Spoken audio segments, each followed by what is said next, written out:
Iran war effect ఇప్పుడు మనం వాడే ఏసీల మీద కూడా పడ్డది. చాలా మంది చాలా రోజుల నుంచి డబ్బులు సేవ్ చేసుకొని ఎండాకాలం రాగానే ఏసీ కొనుక్కుందామనే ఫీలింగ్లో ఉంటారు. వాళ్ళందరికీ ఇది పెద్ద షాకింగ్ న్యూస్. ఎందుకంటే రాబోయే రోజుల్లో ఏసీల ధరలు 12% వరకు పెరిగే ఛాన్స్ ఉంది. దీనికి రీజన్ ఏంటంటే ఈ ఏసీల్లో వాడే రాగి, అట్లాగే అల్యూమినియం, ప్లాస్టిక్, ఈ మూడిటి ధరలు పెరిగినాయి. ప్లాస్టిక్ మనందరికీ తెలిసిందే. ప్లాస్టిక్ అనేది పెట్రోలియం ఉత్పత్తుల్లో ఒక బై ప్రొడక్ట్. సో పెట్రోలియం రేట్లు పెరిగితే ఆటోమేటిక్గా ప్లాస్టిక్ రేట్లు కూడా పెరుగుతాయి.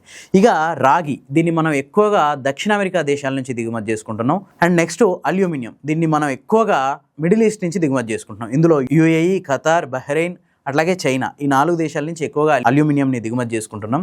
సో ఇక్కడ ఉద్రిక్తతల నేపథ్యంలో వీటి రేట్లు పెరిగినాయి. సో ఆటోమేటిక్గా ముడి సరుకు రేట్లు పెరగడం వల్ల పూర్తిగా ఏసీల ధరలే 8% పెరగడానికి అవకాశం ఉంది. దీనికి తోడు మరో 4% గవర్నమెంట్ ట్యాక్సులు పడున్నాయి. ఇదెందుకంటే కొత్తగా గవర్నమెంట్లో ఎనర్జీ ఎఫిషియన్సీ అనే నిబంధనలు తీసుకొచ్చినాయి. దీనివల్ల ఈ 4% ట్యాక్స్ పెరగనుంది. సో ఓవరాల్గా ఏసీల రేట్లు 12% పెరగనున్నాయి.